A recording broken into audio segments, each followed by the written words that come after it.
예, 지난주에 했던 그 잠깐 조금 언급하고 이렇게 나가겠습니다. 그러니까 로마서 그 6장 그 14절에서 죄가 너희를 주관치 못하리니 이는 너희가 법 아래 있지 않고 은혜 아래 있기 때문이다라고 그랬죠. 예, 그리고 이제 그 법 아래 있는 것과 은혜 아래 있는 것이 대척점처럼 이렇게 얘기를 했는데 7장 12절과 14절에서는 율법이 거룩하고 의롭고 선하고 또한 신령하다라고 얘기를 했어요. 이걸 어떻게 조화를 시킬 수 있을까? 또 더 중요한 것은 율법 아래 있는 것이 어떤 방식으로 죄의 통치가 더 심화되게 만드는가, 이게 사실은 지금 여기서 밝혀주고자 하는 내용이거든요. 그러니까 율법이 주어졌으면 율법은 선하고 의롭고 거룩한 건데 그 율법이 오히려 죄의 통치를 더 심화시키는 상태로 만들어줘 버렸다. 그래서 율법 아래에 있는 것은 사망 아래에 있는 거고, 그래서 그 율법으로부터 해방이 곧 사망으로부터 해방이라고 지금 쭉 얘기를 해왔기 때문에 굉장히, 근데 우리한테는 이게 그런갑다 하지만 당시 유대인들에게는, 믿지 않는 유대인뿐만 아니라 믿는 유대인 크리스찬들에게도 상당히 이거는 뭐 충격적인 거예요. 뭐 폭탄을 하나 던진 것과 같은 그런 그 상황이 나왔어요. 왜냐하면 당시에 이제 철학자들, 뭐 플라톤이나 그 뭐 그런 헬라 철학자들, 그리고 당시에 스토아 철학자들은 어떤 생각을 갖고 있었냐면, 우리 안에서 우리 내면에 갈등이 있는 걸 알고 있었어요. 그러니까 이 사람들은 그래서 이성을 잘 개발해서 이성의 지식으로 우리의 어떤 육신의 욕정을 제어해야 된다. 그것이 철학자고 지혜자다라는 생각을 가졌고, 그런 헬라 철학의 영향을 받았던 당시 유대 사상가들은 이런 이성은 율법을 통해서 더 온전해져 가지고 그 어떻게 보면 정욕을 제어할 수 있다. 그래서 하나님께서는 이 율법을 가지고서 죄와 정욕을 제어하도록 우리에게 선물로 주셨다. 이런 세계관이 두루 퍼져 있는 상황 속에서 바울 사도가 율법을 통해서 더 5장 20절 보세요. 그러니까 5장 20절에도 보면 율법이 가입한 것은 범죄를 더하게 하려 합니다. 펄쩍 뛰는 노릇이죠. 왜냐하면 그 당시에 사람들이 가지고 있는 세계관 속에서 율법은 죄를 억제하는 것이다 라고 생각을 하고 있었는데, 율법이 더한 곳에 죄가 더했다, 그리고 죄가 더한 곳에 은혜가 더욱 넘쳤다, 이게 도대체 말이 되는 거냐. 그리고 계속 그 4절에서도 5절에서도 7장 5절에서 육신에 있을 때는 율법으로 말미암아 죄의 정욕이 우리 지체 중의 역사에서 우리를 사망을 이르는 열매를 맺게 했다라고 하니까 이건 깜짝 놀랄 일인 거잖아요. 그죠? 그러니까 이런 그 상황에서 바울은 어디든 가서 복음을 전할 때 반대를 당할 수밖에 없었고, 그것에 대해서 계속 설명을 해야만 됐고, 그래서 그 내용들을 좀 더 구체적으로 이제 여기 와서 설명을 해주고 있는 거예요. 그러니까 이런 면에서 바울은 굉장히 그간에 그 복음을 전하면서 수많은 반대를 부딪힐 수밖에 없었던 그런 상황들이었다라는 것들을 염두에 두면서 이걸 보면은 좀 더 잘 보입니다. 그래서 이제 7장 1절부터도 율법 아래 있다라고 하는 것은 그 율법이 사람을 그냥 그 악한 남편처럼 지배하고 주관하고 완전히 통제해가지고 율법이 죽지 않고서는 율법에서 벗어날 수 없다. 그럴 정도의 어떤 그 강력한 세력에 그 함께 있다라고 하는 것을 계속 얘기하고 있었잖아요. 그래서 이런 그 어떻게 보면 율법이 사람을 통치하고 정죄하고 이렇게 가고 있는 그런 상황 속에서 이게 하나님의 율법이 그들을 어떻게 보면 해방시키는 것이 아니라 그 죄의 정욕을 막아주고 진정한 자유를 누리게 하는 것이 아니라 오히려 더 크게 죄에 매이게 한다라고 하는 것이 얼마나 큰 그들에게는 충격적인 내용이 있는지를 잘 생각해 봐야 됩니다. 그래서 이제 이런 내용들에 대해서 이제 설명을 해 주는 거예요. 그래서 이제 바울은 육신에 있을 때 율법으로 말미암아서 죄의 종이 우리 지체 중의 역사에서 우리가 사망의 열매를 맺게 하였다라고 하는 그 말의 의미가 무엇인지를 이제 7절로부터 25절까지 쭉 설명을 해주고 있는 거예요. 그래서 이제 율법이 실제로 어떤 죄의 정욕에 어떻게 자극하고, 그러니까 율법이 들어가면 죄를 억제하는 게 아니라 죄의 정욕에다가 어떻게 보면 자꾸 스포트라이트를 비춰주고, 그리고 그것이 계속해서 어떻게 보면 그걸 하도록 만드는 방식으로 죄악들을, 죄의 정욕을 이렇게 사용하고 있다라고 그 선언했고, 그 7장 6절에서는 바울이 율법에 해방된 사람들은 더 이상 율법의 조문에 매이지 않고 율법에 묵은 것으로가 아니라 성령 안에서 영으로 하나님을 섬긴다라고 지금 얘기를 했거든요. 이제 그런 상황에서 율법에 해방된 사람들이 성령의 새롭게 하심으로 섬긴다면 그래서 그리스도 안에서 새 생명 가운데에서 진정한 자유를 누린다면 이제 그것은 그 누리는 것은 이제 8장 이하에서 쭉 설명해 주고 있는 거죠. 그래서 이제 7장 7절로 25절은 계속 그 전반적으로, 그러니까 아까도 우리가 그 조직 신학이 어떻게 정립이 됐느냐라고 했을 때 어떤 물음에 답하는 방식으로 정립이 됐다 그랬잖아요. 그러니까 성경 신학의 어떤 문맥을 잘 보지를 않은 거예요. 근데 지난번에 어거스틴이 원래는 거듭나지 않은 사람, 7장 그 7절로 25절에 있는 나가, 에고가 거듭나지 않는 사람이라고 했다가 펠라기우스와 계속 논쟁을 하는 중에 그것을 바꿨다고 그랬잖아요. 거듭난 사람으로. 근데 내가 지난주에 그 아주 중요한 자료를 또 찾았어요. 그 보니까 어떻게 나오냐면, 자기가 논점은 바꿨으나 주의는 바꿀 수 없다. 본인이 고백한 거예요. 그러니까 이 논쟁을 하다 보니 그 사람들이 자유의지를 하도 강조하면서 막 하니까 그게 아니다라고 하면서 이제 이거를 이렇게 바꿨는데, 그렇다고 해서 내가 주의가 달라진 것은 아니다. 라고 얘기했다는 것이 어떤 그 각주에 쫙 나와 있더라고. 다른 책을 보다 보니까.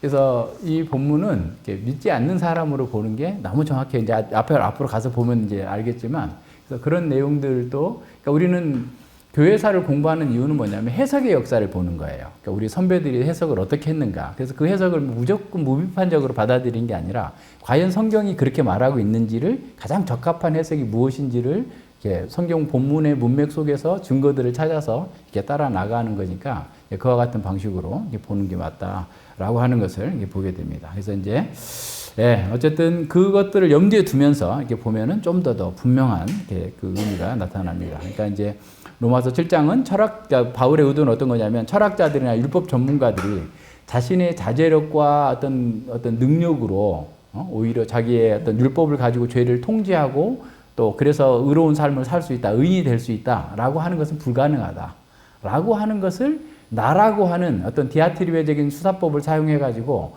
어떤 제3의 인물을 딱 들여놓고 그 사람이 그 속에서 그렇게 살고자 하는 그 의도를 아주 분명하게 드러내는 거예요. 그러니까 이제 우리는 이제 이런 속사람, 이제 가서 또 얘기하겠지만, 속사람이나 이런 어떤 바울의 그 쓰고 있는 용어들을 자꾸 성경 밖에서 우리가 갖고 있는 의미를 자꾸 여기다 집어 넣어가지고 읽다 보니까 바울이 얘기하고 있는 것을 잘 이렇게 오해하게 되는 거예요. 근데 그 본문 자체에서 이렇게 보면 그런 의미가 아니에요. 그래서 이제 그렇게 쭉 가서, 그리고 이제 앞서 얘기한 것처럼, 그러니까 헬라 철학자들도 우리 안에 있는 어떤 내적인 갈등을 안 거예요. 그러니까 우리가 그 로마서 2장 그 14, 15절에서도 볼 때 양심의 작용이 송사하고 변명한다고 그랬잖아요. 그러니까 이 사람들도 자신의 의지와 어떤 이성적인 어떤 배움을 통해서, 자제력을 통해서 어떤 그 자기의 욕구를 이렇게 눌러야 된다. 그래야만 현인이 되고 철학자가 된다라는 방식의 그 얘기들을 많이 했고, 또 유대 사상가들도 그런 내용들을 계속 영향을 받았고, 특별히 유대인들은 자신들에게 토라가 주어졌으니까, 율법이 주어졌으니까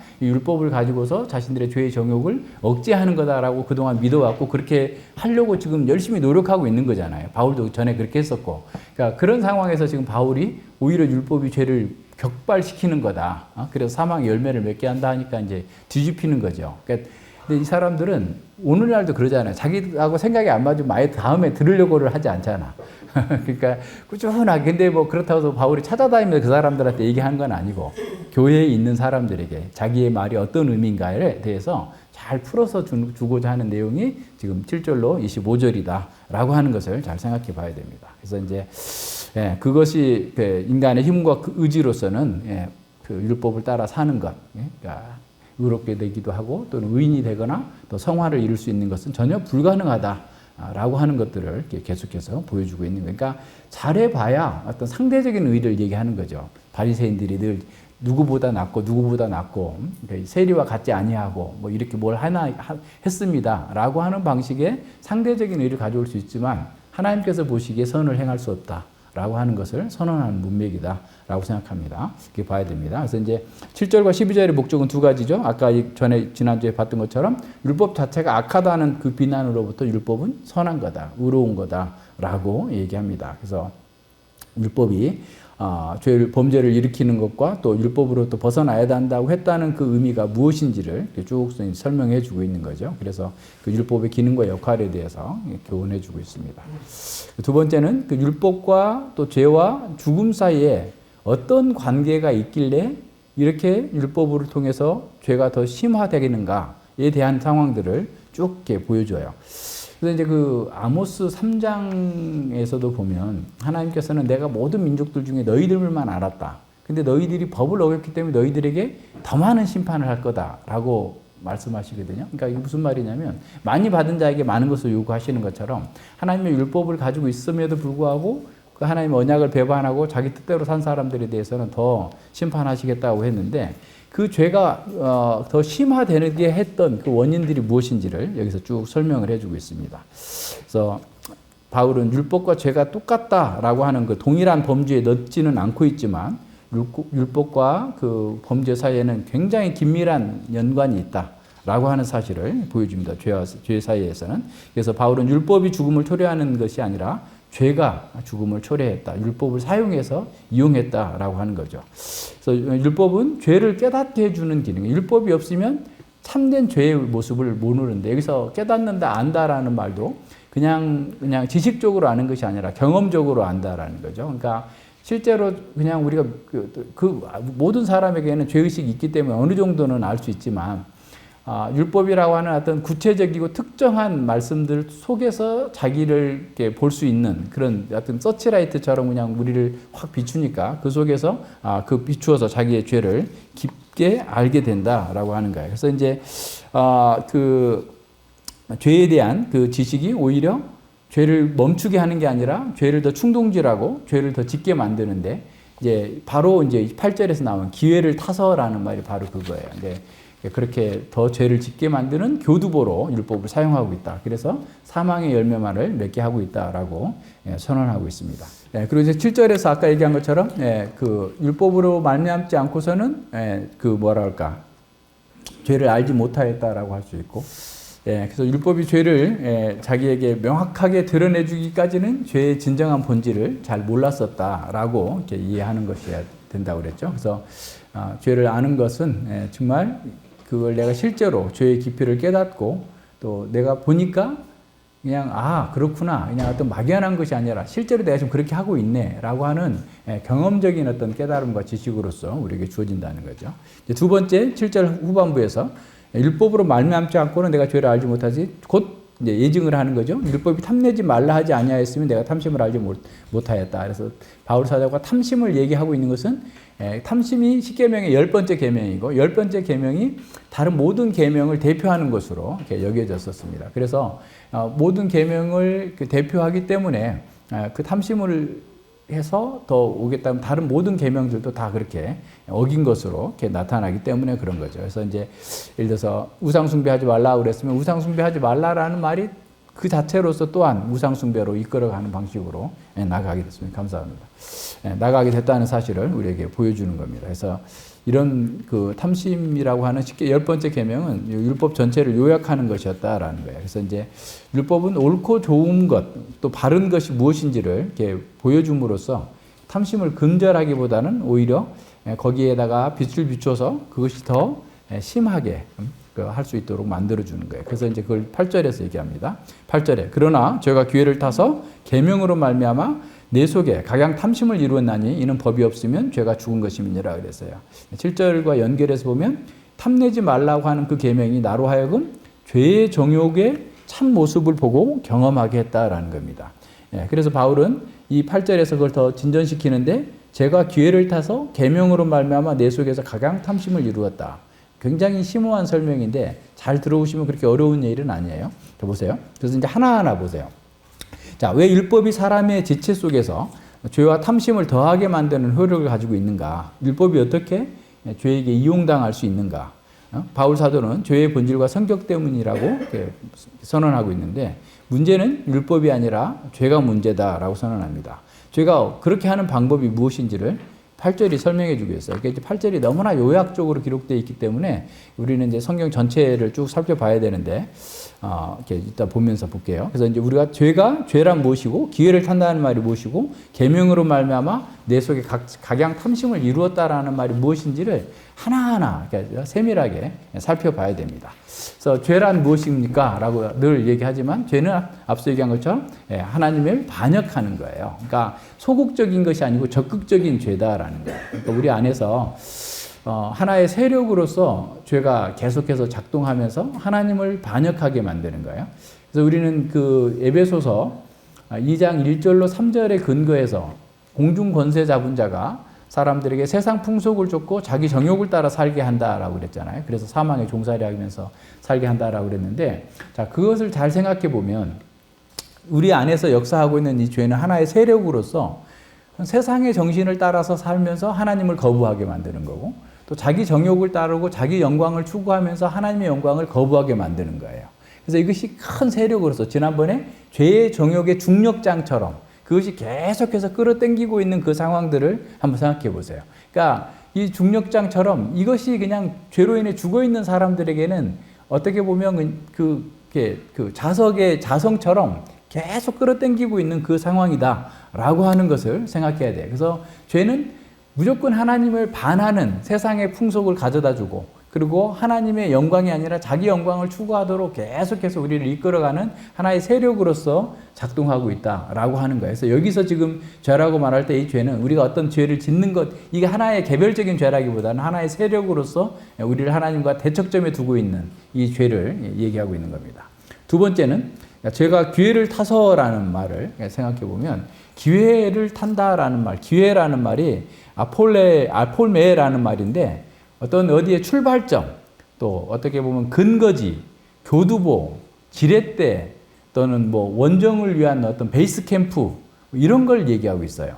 그럼 이제 다시 한번 생각해 보세요. 그렇다면 죄가 계명을 출발점으로 하여, 그죠?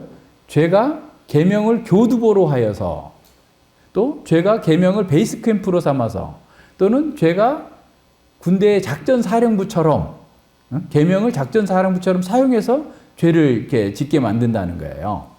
그럼 죄가 작전 사령부로 삼아서 그 작전 사령부는 거기 지휘관도 있고 뭐 군대 보급품도 주고 뭐 모든 것들이 다 이렇게 이루어지고 있는 그런 것처럼, 그리고 우리가 지렛대의 원리 알잖아요. 무슨 어떤 옛날에 르네상스 시대의 과학자가 나한테 큰 지렛대 주면 지구도 옮겨버리겠다라고 할 정도로, 그러니까 우리 힘으로 할 수 없었던 그 강력한 것들을 지렛대로 이렇게 옮길 수 있잖아요. 그런 것처럼 죄가 계명을 지렛대로 삼아가지고 사람들을 죽음과 사망의 열매 가운데로 맺도록 만들어준다. 그래서 완전히 그냥 우리의 선한 의지를 다 꺾어버리고 무력화하고 죄가 원하는 그 산출물을 내도록 만들어버린다라는 겁니다. 자, 그러면서 보세요. 바울은 그 탐내지 말라는 계명으로 죄의 각양 탐심을 이루었다라고 했는데, 탐심을 금하는 그 계명을 지렛대로 삼아가지고, 또는 교두보로 삼아가지고 모든 종류의 탐심을 우리 가운데 만들어내는 거예요. 자, 이게 무슨 말인지 잘 한번 생각해 보세요. 그러니까 우리가 하지 말라 그러면 더 하고 싶어요. 그러니까 아이들이 하지 말라 그러면 더 해. 하라는 거는 또 안 해. 그죠? 그게 왜 그래요?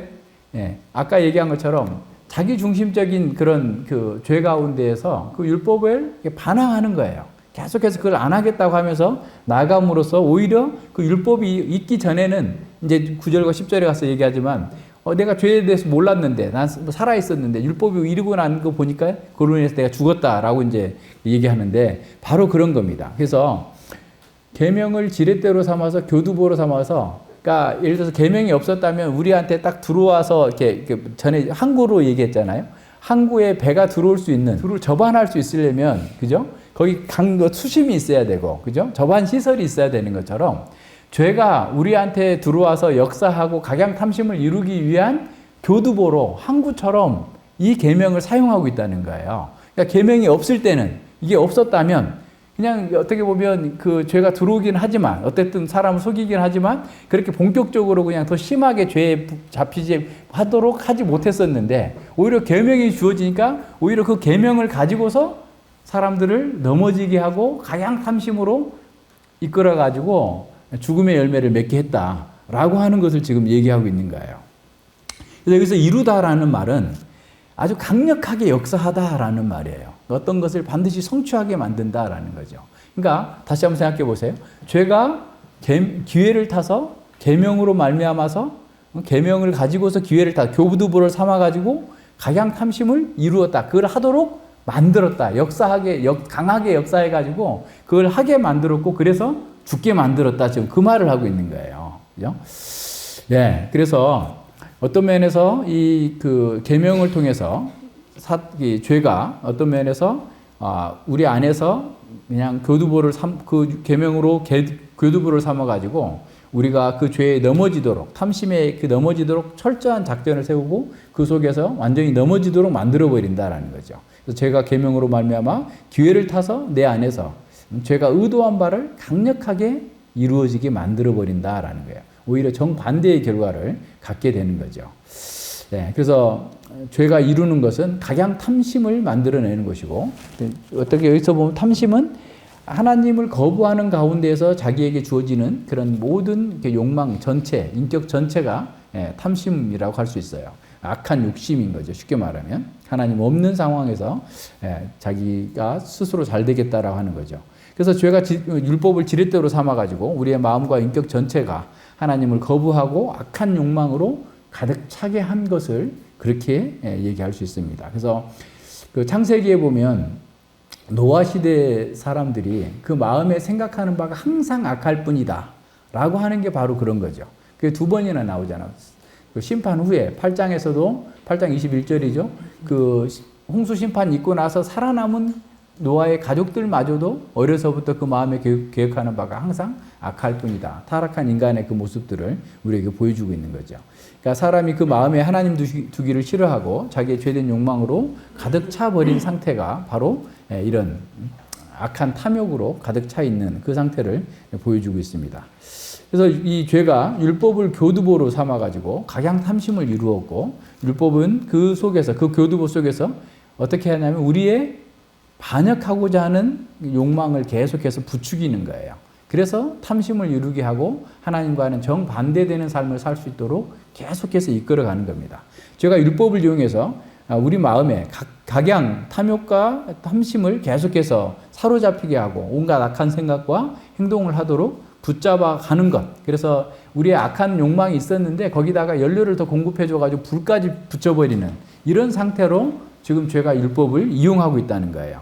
그래서 죄가 이런 그 기회를 타서 그런 교두보로 삼아서 율법이 금하는 것을 더 탐하도록 충동질하고 행하게 만들었다라는 거예요. 지금은 잘 이해가 안 될 수 있는데 조금 감 나와요. 그래서 율법이 금하는 것을 지렛대로 사용해서 오히려 각양 탐심을 이루고 죄된 탐심과 충동을 따라서 죄를 짓도록 만든 겁니다. 그래서 죄가 사망의 권세를 가지고 율법을 통해서 오히려 사람들이 더 크게 더 죄에 종살이하게 만들게 됩니다. 그래서 죄가 사람을 주관하고 죄가 사망 안에서 왕노릇하면서 선한 율법을 가지고도 사람들에게 다가가서 오히려 율법으로 각양 탐심을 이루도록 충동하고 있는 거예요. 그래서 거듭나지 않는 자연인들은 자신의 의지와 이성을 다 동원해서 싸운다 할지라도 이 죄의 권세에서 빠져나올 수 없다라는 사실을 계속해서 강조해주고 있었잖아요. 요즘 우리가 목도하는 것도 바로 그런 거잖아요.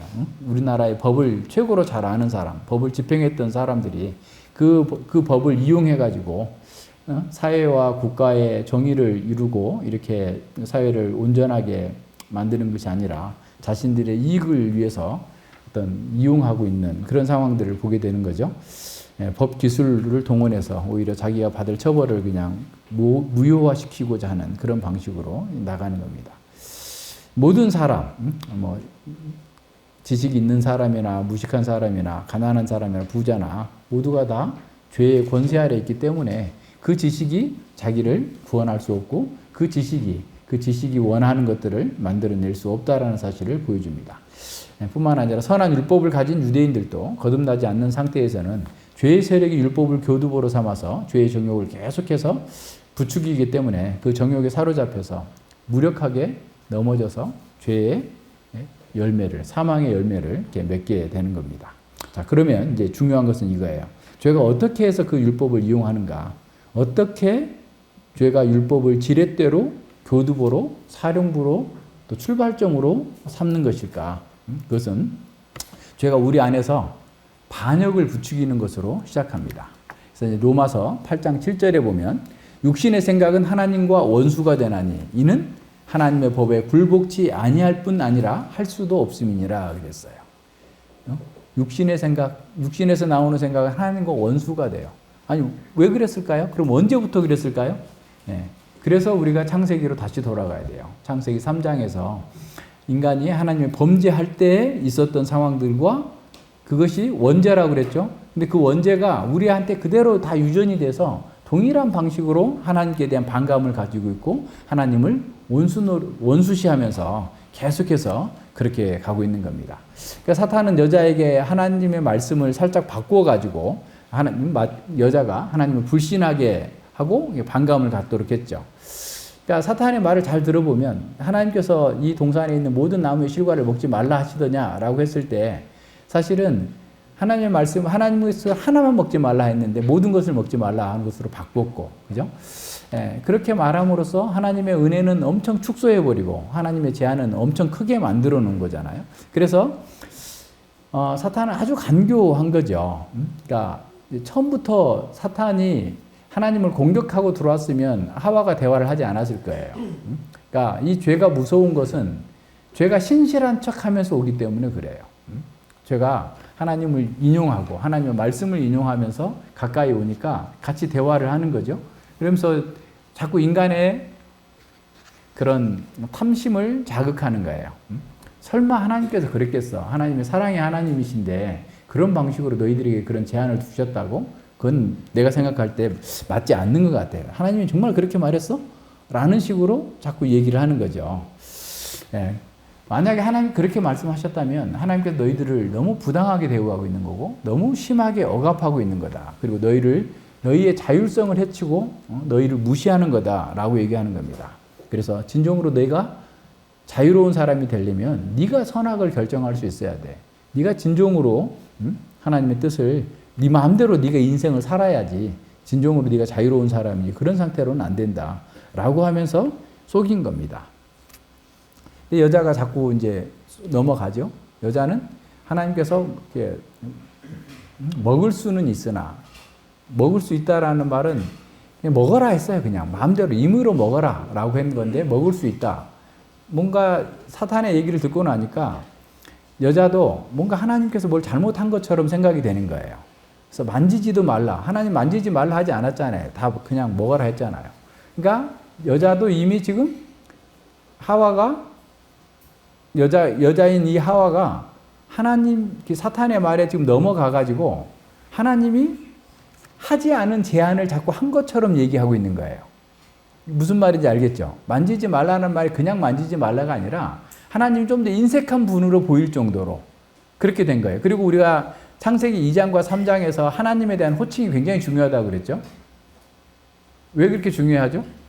하나님을 여호와 하나님이라고 부르면 내 남편, 내 사랑하는 남편, 내 사랑 이렇게 부르는 건데 그냥 하나님 부르면 그 인간, 그 사람 나하고 관계없는 초월적인 하나님 정도로만 생각하는 거예요. 근데 창세기 3장을 잘 보면 호칭의 변화가 사탄과 인간들 사이에서 나타나고 있고 하나님의 그 내레이터는 계속해서 여호와 하나님 그래요. 그러니까 그런데 이 그 사탄과 하와 또 그 아담이 하는 얘기에서 계속 호칭이 짧아집니다. 그리고 나중에 3장 20절에 가서 그 아담이 신앙 고백적으로 자기 아내의 이름을 바꿔주잖아요.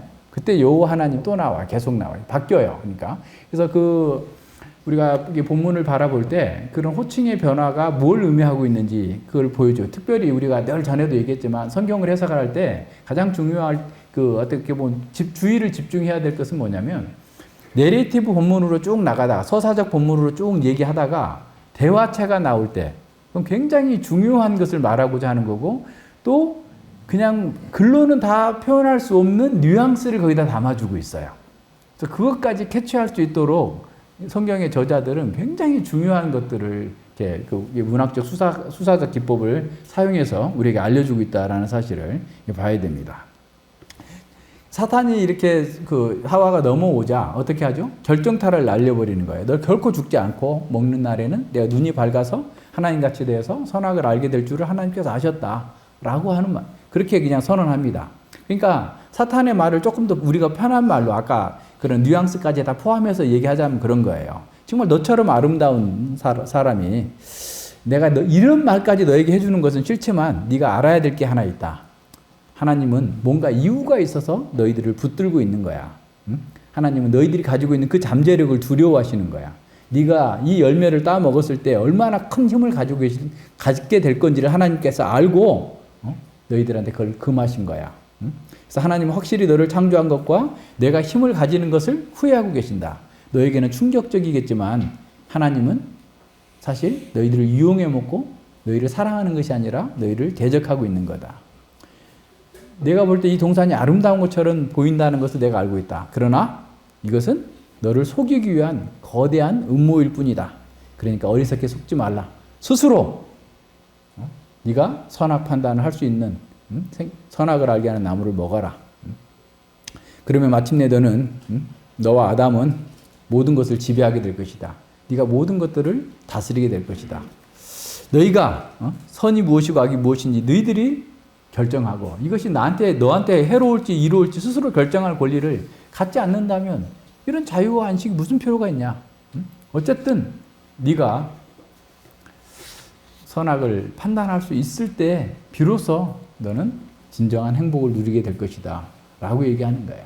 그래서 이 나무의 실과를 먹는 것 이것이 너에게 정말 유일한 기회가 될 거니까 죽을 거 생각하지 말고 네가 이미 하나님 되어버렸는데 하나님 너를 어떻게 죽일 수 있겠느냐. 이런 방식으로 확신을 주자 그들은 넘어진 겁니다. 다시 말하면 탐욕에 불을 지른 거예요. 똑같은 방식입니다.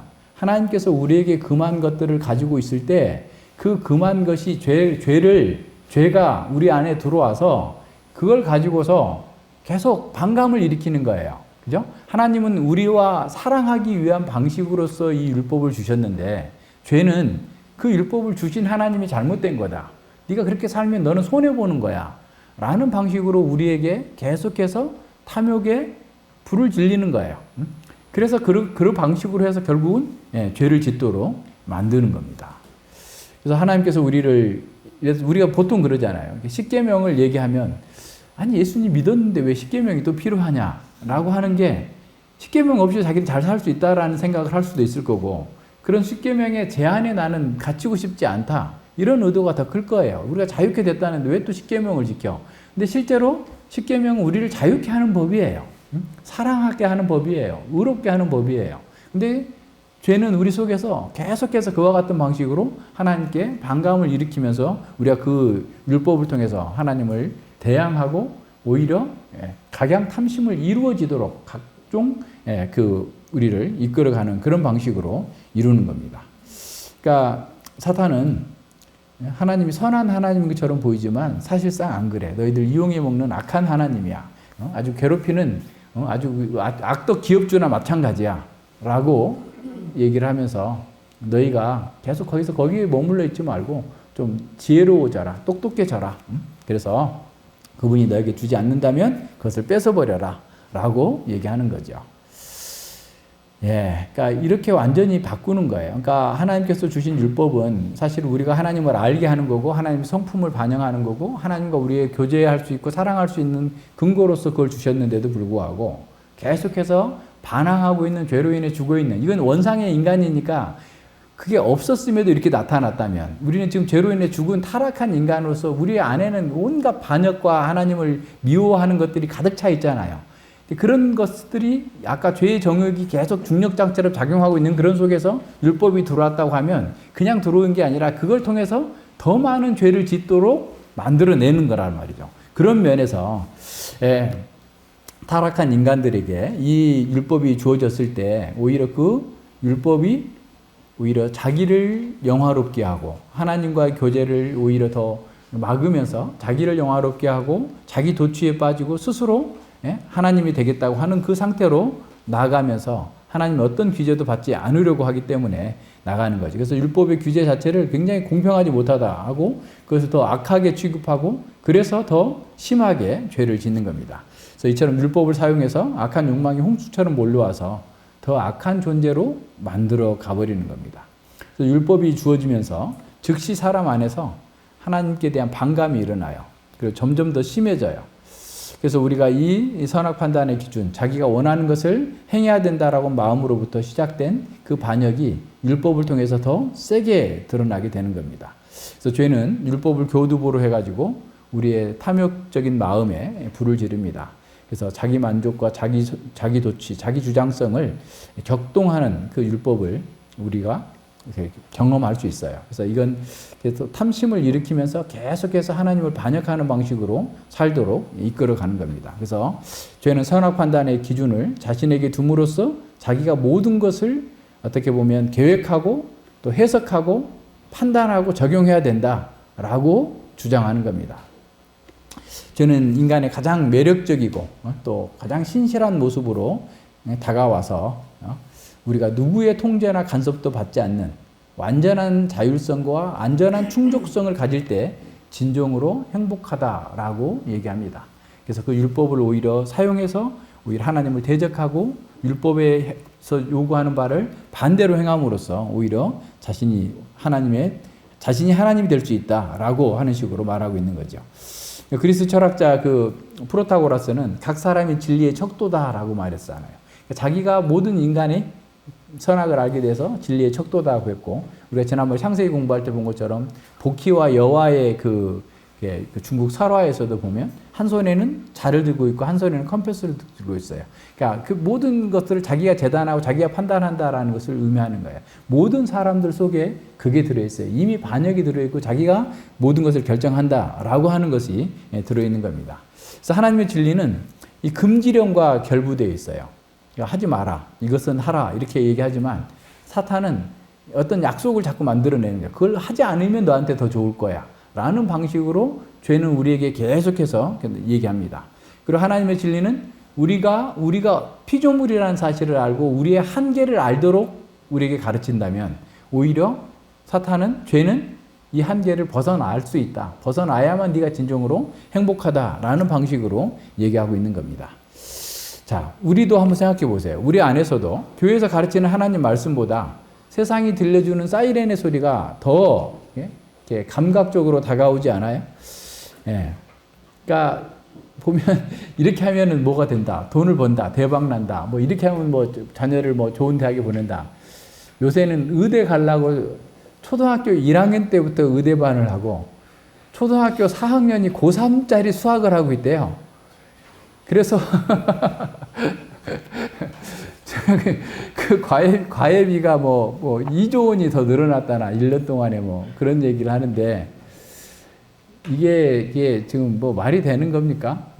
근데 그와 같은 방식으로 계속 세상의 소리는 그런 거예요. 우리가 뭔가를 돈을 더 가지면 어떤 능력을 가지면 계속 우리가 더 좋은 사람이 될 것이고 행복해질 거다라고 얘기하는 겁니다. 그러니까 아담 하와도 그런 잘못된 얘기를 했을 때 사탄에게 진짜 그런지 아닌지 한번 따져보자, 신학적으로 한번 논쟁을 해보자 라고 한 게 아니라 탐욕에 사로잡히니까 바로 행동을 해버려요.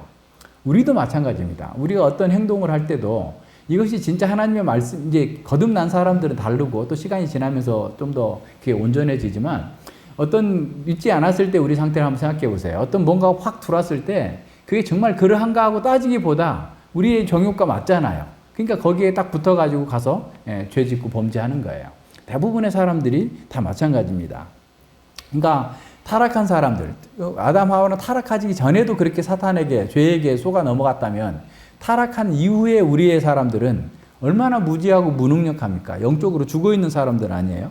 그러니까 모든 면에서 이 율법이든 그 선한 그 무엇이든지 들어가면 그것이 그들을 이렇게 새롭게 하고 거룩하게 만들어주는 것이 아니라 오히려 더 죄짓게 만드는 방식으로 사람들을 넘어지게 한다는 거예요. 그러니까 사람들은 교육이 인생을 바꿀 것이다. 또 환경이 세상을 바꿀 것이다. 법과 제도가 바꿀 것이다. 어떤 사람은 민주주의가 세상을 바꿀 것이다. 나의 인생을 바꿀 것이다. 라고 하지만 전혀 바뀌지 않습니다. 안 돼요. 이런 모든 면에서 우리가 잘 생각해야 됩니다. 그러니까 자기가 선악 판단의 기준이 됐다는 건 자기가 하나님이라는 거예요. 그런 사람은 어때요? 그 누구의 간섭도 받지 않겠다고 하는 거예요. 그래서 옛날에 뭐 광고 카피에서도 당신의 인생은 당신 거다. 그러니까 당신이 마음대로 해야 된다. 젊을 때 즐길 수 있을 때 마음껏 즐겨라. 라고 얘기하잖아요.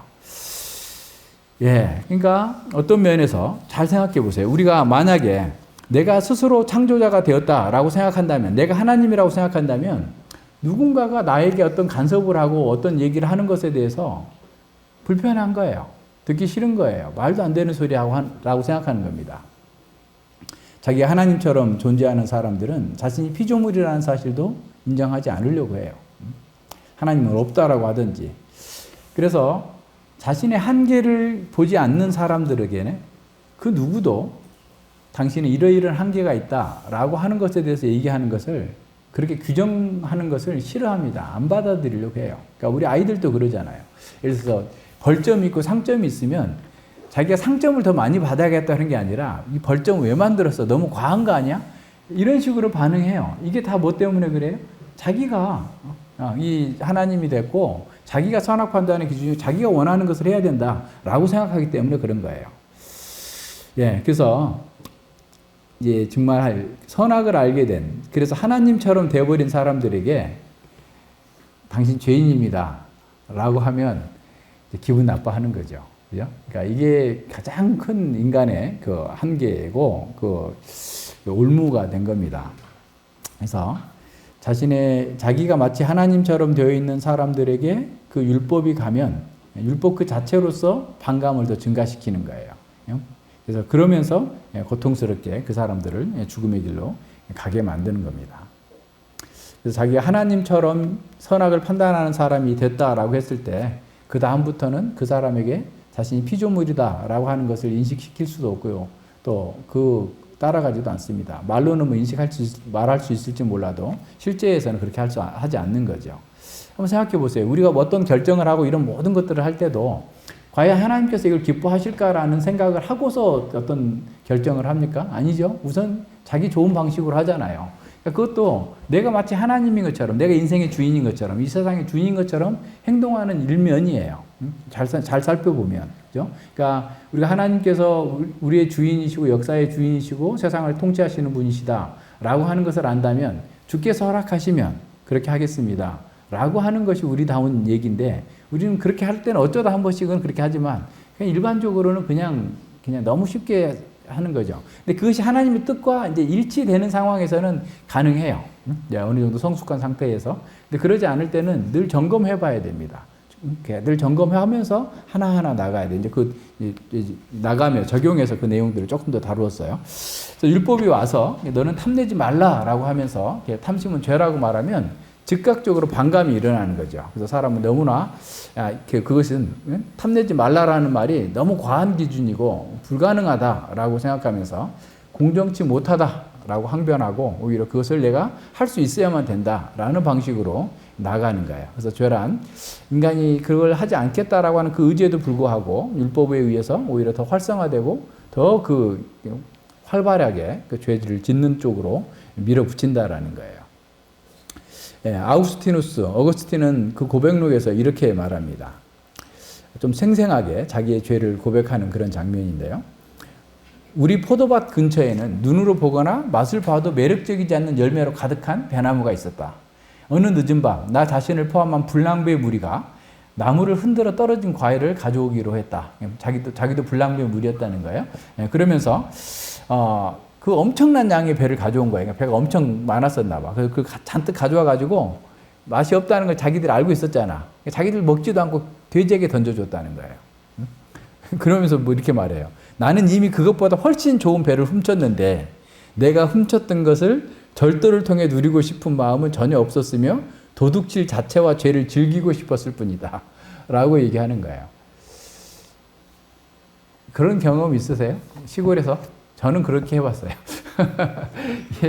이게 인간이 너무나 죄 아래에 살고 있기 때문에 그 상황 속에서는 예, 그거 도둑질 하지 말라 하는 거 누가 몰라요. 그죠? 남의 밭에 가서 예를 들어서 복숭아 따먹지 말라. 이거 모르겠어요? 근데 그 도둑질을 즐기는 것. 친구들이랑 혼자는 못해. 친구들하고 같이 가가지고 하숙집에 하숙하는 애들하고 데리고 가가지고 야 저기 가서 우리 갖다 먹자 했더니 이분들이 출하하려고 다 박스에 담아놓은 거예요. 야, 딸 것도 없다. 하나 들고 가자. 해가지고 가지고 가서 막 그 반 애들 다 나눠줬어요. 다음날. 아이고. 이런 거예요. 그러니까 어거스틴 얘기하고 있는 것이나 우리 인간이 우리가 실제로 그렇게 하지 않았다 할지라도 우리 속에는 이런 죄악들이 가득하다라는 거예요. 그게 몰라서 그런 게 아니라 알면서도 죄의 욕망이 더 강력하게 작용하기 때문에 그걸 못하는 거죠. 그러니까 어느 정도 어떤 제재가 우리가 있으니까 하나님께서 일반 은혜의 방편으로 죄를 억제하는 방편 3가지 주셨잖아요. 양심과 사회적 연대관계와 국가라고 하는 이런 제도를 주시지 않았다면 우리는 얼마든지 자기 본성대로 그 죄의 그 종으로서 살 수 있었는데 하나님께서 이렇게 막아주시는 거죠. 그러니까 하지 말라라고 하는 그 금령이 우리 안에서 그걸 하고 싶다라는 마음으로 바뀌게 만드는 거예요. 그죠? 예를 들어서 저 영화 보면 큰일 나니까 절대 보지 마. 그럼 그 영화가 뭐지? 거기에 뭐가 있길래? 하면서 자꾸 그 영화를 생각하게 돼. 아니 안 봐야 돼. 엄마 말을 들어야 돼. 근데 또 자다가도 꿈에 나와. 그게 뭐지? 아, 여러분 그런 거 경험 없어요? 저는 그래 봤어요. 하지 말아야 되는데 그걸 알면서도 그게 더 집중이 되는 거예요. 마치 계명이 우리 안에서 이 계명, 그러니까 죄가 계명을 교두보로 삼아서 각양 탐심을 이루는 방식이 바로 그런 거란 말이에요. 하지 말라고 그러면 그게 뭔지 더 궁금해지고 뭔가를 해봐야 될 것 같고 막 그거를 이제 거기에 계속 집중하다 보면 그걸 반드시 해야 될 것으로 반대로 이제 여겨가지고 어떤 방식으로도 하는 거예요. 그러니까 지난번에 얘기했잖아요. 어느 식당에 갔는데 아이가 어디 가서 막 뭐든지 누르려고 하는 거예요. 식당에 있는 모든 버튼을 다 누르고 다니는 거예요. 그래서 아빠가 못하게 하려고 딱 잡는데 밑으로 쫙 들어가가지고 깍 누르면서 승리의 미소를 짓고 있는 거예요. 아빠 나 못 잡았지 뭐 이런 방식으로. 그러니까 아이들 속에서 너무 그게 명확하게 드러나잖아요. 선악을 알게 된 인간들은 그게 좋은지 나쁜지 자기에게 어떤 결과를 가져올지 생각하지도 않고 우선 자기가 원하는 걸 해보겠다는 거예요. 가서. 그게 죄가 작동하는 방식이에요. 우리 속에서 계속 그걸 해요. 그러니까 무엇을 하지 말라라고 하거나 또 하면 그게 왜 하지 말라 할까? 이거보다 그냥 그거 좀 하고 싶은데 왜 그럴까? 접근 금지하면 접근 금지 저 속에 뭐가 있을까 하고 막 들어가서 보고 싶은 이런 방식으로 계속해서 나타나고 있어요. 그래서 그 속에서 정말 안 하려고 안간힘을 쓰면 쓸수록 오히려 거기에 더 집중하게 돼. 그거 아무것도 안 해도 돼, 그거는. 근데 그것을 꼭 해야만 되는 것으로 이제 바뀌어 버리는 거예요. 죄가 우리 속에서 계명을 통해서 각양 탐심을 이루는 방식이 바로 그런 겁니다. 그러니까 하지 말라고 그러면 이미 우리는 지금 자기중심적이고 패역하고 하나님을 반역하고 있기 때문에 그것을 오히려 거스려 가서 행동할 수 있도록 죄가 부추기면서 그렇게 가도록 만들어 버리는 겁니다. 더 상황을 악화시키는 거예요. 그러니까 율법을 교두보로 삼아가지고 우리가 그 죄의 욕망을 더 크게 만들어가는 거죠. 그래서 자기 주장성을 더 강화시킵니다. 나는 해야 돼. 나는 할 수 있어. 그걸 해야만 내가 마치 모든 것을 다 할 수 있는 것처럼 그 얘기를 하는 겁니다. 만약에 그걸 못한다면 나는 아주 부당한 대우를 받고 있다라고 느끼고 더 많은 죄를 짓는 곳으로 나가는 거예요. 그러면서 사탄은 이 금지된 것을 할 때 마치 생명을 줄 수 있는 것처럼 망상에 빠지게 만드는 겁니다. 그래서 그 일을 하게 만드는 거죠. 그러니까 아까 처음에 서두에 얘기한 것처럼 당시 그 유대교는 율법이 죄의 충동을 억제하고 제압한다고 생각했지만 바울은 오히려 율법이 죄의 정욕을 더 이렇게 자극하고 그 정욕에 더 집중하게 만듦으로써 오히려 죄에 빠지게 만든다라고 선언하고 있는 거예요. 그래서 죄가 율법을 교두보로 삼아서 내 안에서 가장 탐심을 이루는 또 다른 방식은 어떤 거냐면, 그러니까 율법이 없었으면 몰랐을 것을 이제 알게 되잖아요. 그러면 알게 되면 그때부터 또 어떻게 보면 더 이렇게 집중하게 되는 거예요.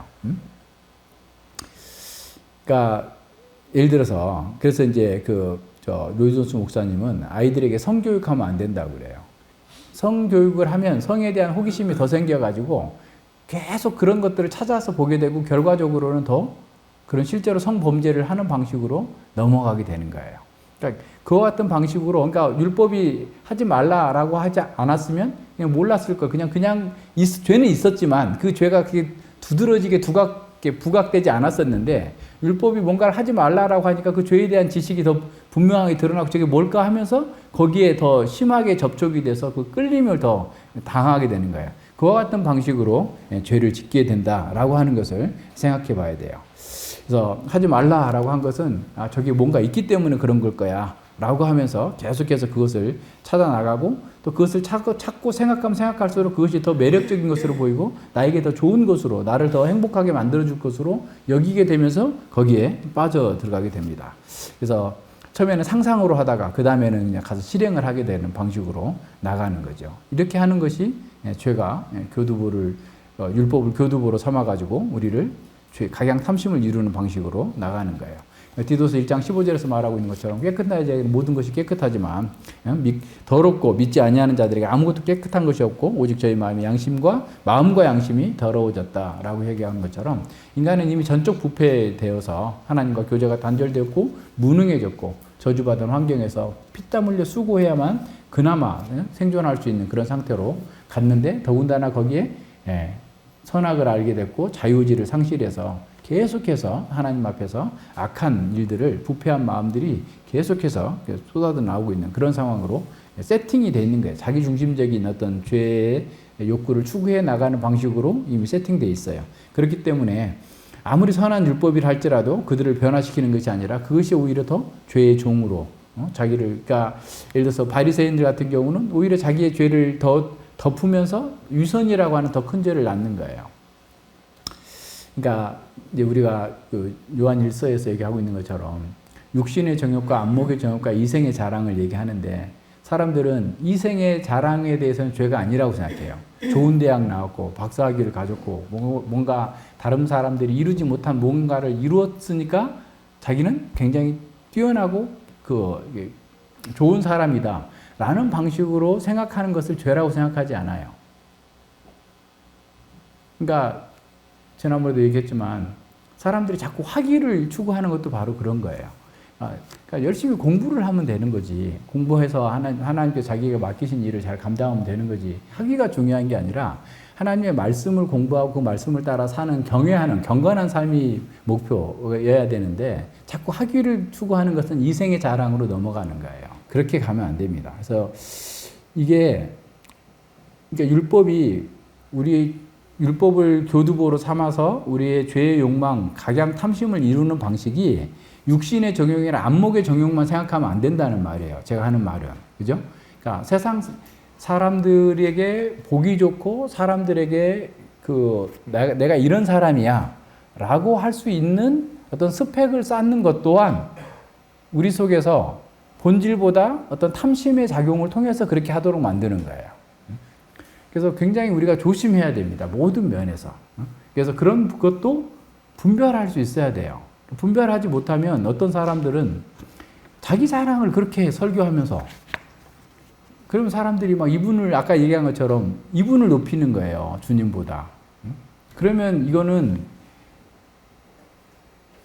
하나님이 아니라 다른 것을 섬기는 것이 되고 같이 잘못되게 돼요. 그래서 그런 것들은 굉장히 최대한 우리가 절제하면서 이렇게 나가야 됩니다. 그래서 이 율법이 주어져서 그 율법을 가지고서 죄가 우리에게 어떻게 역사하는지를 잘 살펴볼 수 있어야 돼요. 그래서 미리 딱 정해놔야 돼. 그죠? 그러니까 나는 사람들이 좋아하고 죄가 우리에게 아주 그 약점을 뚫고 들어와가지고 우리를 충동질할 때, 이거는 아니다 라고 딱 선언하고, 그리고 하나님의 말씀대로 살겠다라고 가야만 거기에 넘어지지 않을 수 있으면, 그래도 넘어질 때가 있는데 그런 생각 없이 살면은 그냥 죄에게 먹히는 거예요. 각양탐심을 이루는데 그 탐심이 자기를 높여주고 자기를 온전케 하고 자기가 훨씬 더 큰 일을 할 수 있게 만드는 것처럼 만드는 거예요. 우리에게도 그런 것도 있다는 것을 잘 생각해야 돼요. 그래서 우리가 부패한 인간이기 때문에 죄는 역으로 하나님의 율법을 가지고서도 우리의 탐욕을 이룰 기회로 사용하도록 아주 가공할 힘을 가지고서 우리에게 역사를 합니다. 그래서 모든 면에서 부패한 존재로서 우리는 율법이 우리를 이렇게 율법을 통해서 율법을 교두보로 삼고 지렛대로 삼아가지고 율법이 아니었으면 우리가 그런 죄까지는 안 졌을 건데, 그죠? 율법 때문에 오히려 더 큰 죄를 짓는 쪽으로 넘어질 수 있다라고 하는 사실을 잘 기억해야 됩니다. 자, 죄는 율법을 교두보로 사용해서 각양 탐심을 이루고 결국 사망의 열매를 맺게 합니다. 그래서 거듭나지 않는 사람들은 아무리 율법의 전문가가 되었을지라도 율법에 의해서 구원을 얻을 수 없을 뿐만 아니라 조금도 거룩해질 수 없습니다. 죄는 율법을 가졌고 또 지식적으로 그것을 안 것으로 교만해져서 자기를 높이게 하고 심지어 율법을 자기 이익을 위해서 사용하도록 만듭니다. 죄는 율법을 지렛대로 사용해서 더 중대한 죄를 짓도록 만듭니다.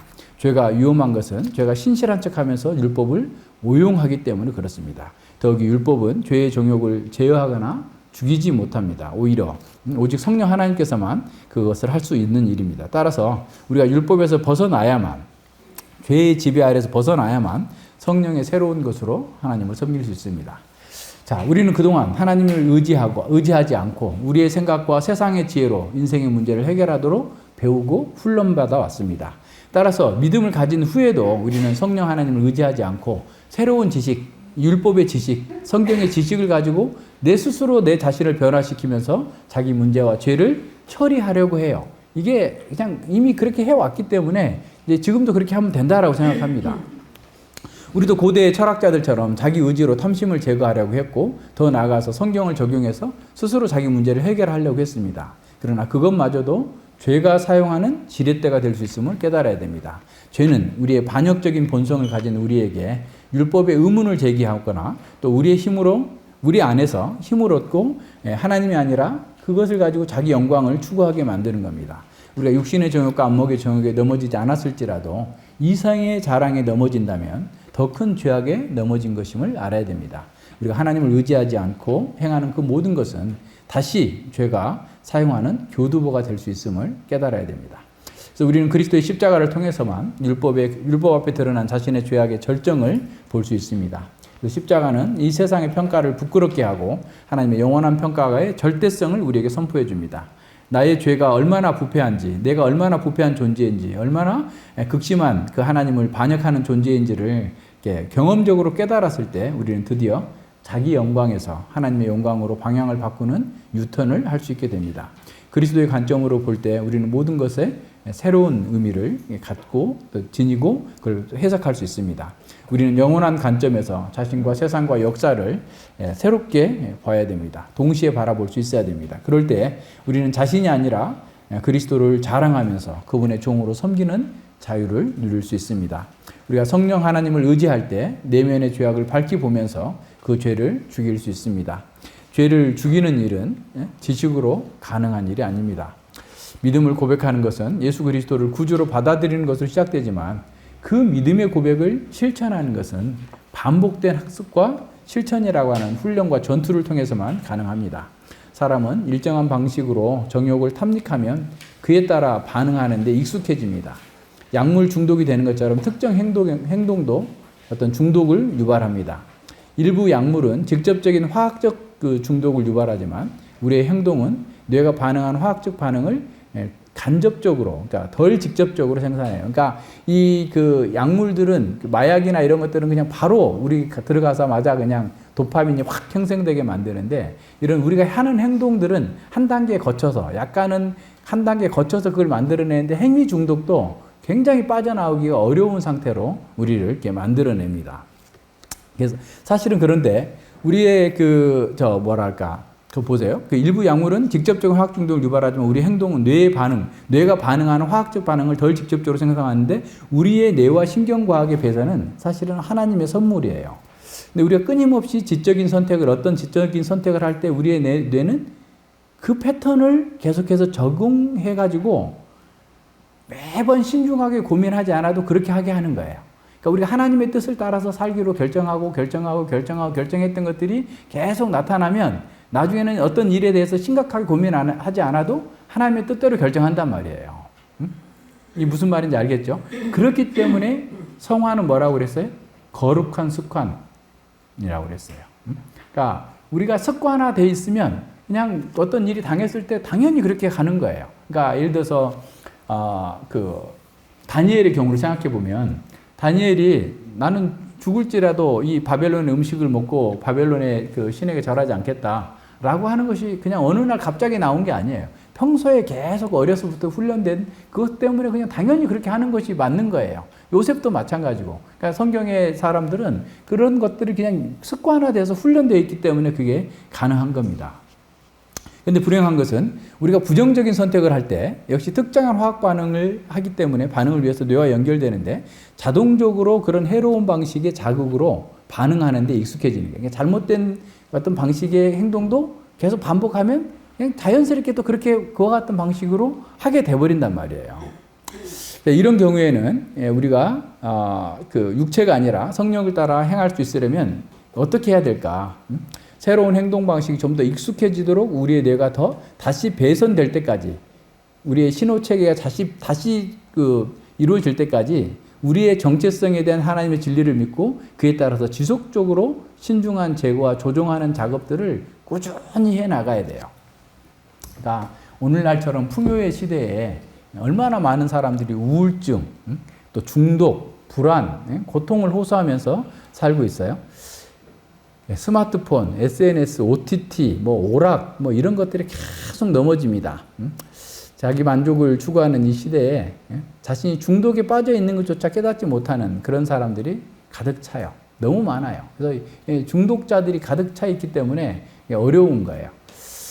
근데 이 중독에 관한 책을 좀 보니까 여러분도 한번 보세요. 도파민 디톡스. 도파민을 많이 이렇게 분비가 되면 사람들 쾌락이잖아요. 쾌락을 느끼게 되는데 그 중독된 상태에서 계속 나중에는 이게 너무 많이 도파민을 쓰게 되면 도파민이 예를 들어서 처음에 100만큼 나왔을 때 굉장히 기뻤어요. 즐거웠어요. 근데 계속 강력하게 하게 되면 100이 와도 이제는 안 기쁜 거야. 그러니까 더 심한 걸 해요. 더 올려야 돼. 더 올려야 돼. 그래서 나중에 어떻게 되냐면 쾌락 불감증, 쾌락을 느낄 수가 없게 돼버려요. 그런 사람들이 너무 많다는 거예요. 그 저자가 하는 얘기는. 그래서 어떻게 해야 되냐? 중지하라는 거예요. 행위를 중지하라. 그러니까 예를 들어서 게임을 한다든가 또는 SNS나 무슨 영화를 본다거나 이런 것들 또는 어떤 그 운동 같은 것도 운동도 그런 그 중독이 되잖아요. 중지하면서 서서히 하게 되면 나중에 다시 항상성을 찾아가지고 다시 그게 찾아올 수 있다는 거예요. 그러니까 성에 어떤 중독된 사람이라든가 이런저런 중독된 사람들이 나중에는 너무 이제 허무와 절망에 빠져가지고 자살하는 경우가 너무 많고 자기 통제가 안 된다는 말이에요. 그러니까 그런 면에서 이제 그 4주 동안, 한 달 동안 그럼 어떻게 할 것인가를 이제 하나하나 해가지고 자기가 중독되어 있는 노트도 하나 있어가지고 거기다가 적고 이걸 안 하겠다, 어쩌고 하겠다, 이렇게 해가지고 그 어떤 그 상황에서 벗어나도록 이렇게 해주는 거죠. 심리학자들이. 이게 얘기하는 게 뭐냐면 그 도파민이 나올 때 그 고통의 호르몬이 같이 나온다는 거예요. 그러니까 그 요새 이제 신경 그 전달 이런 것들 속에서. 그래서 이제 그래서 도파민이 확 꺼지고 나면은 허무하고 고통스러운 이유가 거기에 있다는 거예요. 그러니까 거기에서 빠져나와야 된다는 거죠. 그러니까 지금 여기서 얘기하고자 하는 건 뭐냐면 우리가 잘못된 방식으로 자기의 탐욕을 쫓아서 계속해서 그런 잘못된 선택을 하게 되면 그냥 자연스럽게 그렇게 행동을 해버린다는 거죠. 그래서 거기에서 우리가 빠져나오려면 어떻게 해야 되느냐? 다시, 그죠? 성령에 따라 살기 위해서 계속 이게 맞나? 하나님의 뜻에 맞나? 이것이 옳은가? 이것을 계속 재조정하면서 그런 훈련을 계속해서 나중에는 자연스럽게 행동을 해도 하나님의 뜻에 부합하는 사람처럼 행동할 수 있도록 그런 훈련을 우리는 해야 된다라는 거예요. 이제 뒤에 가서 이제 8장에 가서 그런 내용들이 아주 많이 나오기 때문에 그런 거예요. 근데 그렇게 한참 됐어도 우리가 화가 나면 스트레스를 받으면 또 옛날 방식으로 반응을 해요. 그죠? 남편한테 잘 하다가 갑자기 그냥 욱 하는 소리가 있어가지고 또 확 하기도 하고, 그죠? 아내한테도 잘 하다가 또 그냥 어떤 내가 어떻게 보면 스트레스의 한계를 넘었어. 내가 감당할 스트레스를 한계를 넘으면 또 폭발하고 막 이런 식으로 이렇게 나가는 거예요. 근데 이게 참 어려운 일이에요. 우리가 그러니까 사람들과 만나서 나에게 스트레스 주지 않는 사람하고만 그럼 혼자 살아야 돼. 산속에 가서 혼자 살면 그런 일 없을 거야. 그죠? 근데 거기 가서도 화날 거예요. 그죠? 뭐, 왜 이렇게 모기가 많아? 뭐가 많아 하면서 이럴 거예요. 우리가 죽는 날, 부활체를 입는 날까지 우리는 계속해서 그런 상황을 만날 거예요. 뭐, 가족들든 회사든 주변에서 모든 사람들 속에서 만나요. 그럴 때 어떻게 해야 되냐면, 하나님을 의지하고 기도하면서 입을 다물고 있어요. 그러면 내 몸에는 영향이 갈 수 있는데 우리 영혼에는 영향이 안 가요. 그죠? 영혼은 여전히 기뻐하고 즐거워할 수 있습니다. 그래서 이런 면에서 잘 해 나가야 돼요. 그죠? 그래서 성령 하나님을 의지해서 새로운 삶의 패턴이 습관화되고 교회 공동체 가운데에서 우리의 정체성이 좀 더 강화되고 새로운 마음으로 훨씬 빠르게 성도의 삶이 회복될 수 있어요. 그래서 어려움이 있으면 함께 교회의 직분자들이나 교회와 의논해서 하세요. 그러면은 그 문제가 내가 보지 못한 그 방향에서 보고 조언을 해줄 때 그걸 받아서 하면 훨씬 더 좋습니다. 그렇게 가야 돼요. 예, 아담이 김홍준 목사님은 아담이 죄에 빠졌던 원인을 분석하면서 이렇게 말씀해요. 오묘하고 고귀하고 대접하시는 하나님의 방식을 잘 깨닫지 못한 사람은 항상 자기가 인간으로서 고귀한 능력을 발휘할 수 있는 대로 이렇게 하려고 하지 않고 차라리 아무것도 않더라도 다 알 수 있는 얘기를 하면 골지 듣고 따라간다는 거예요.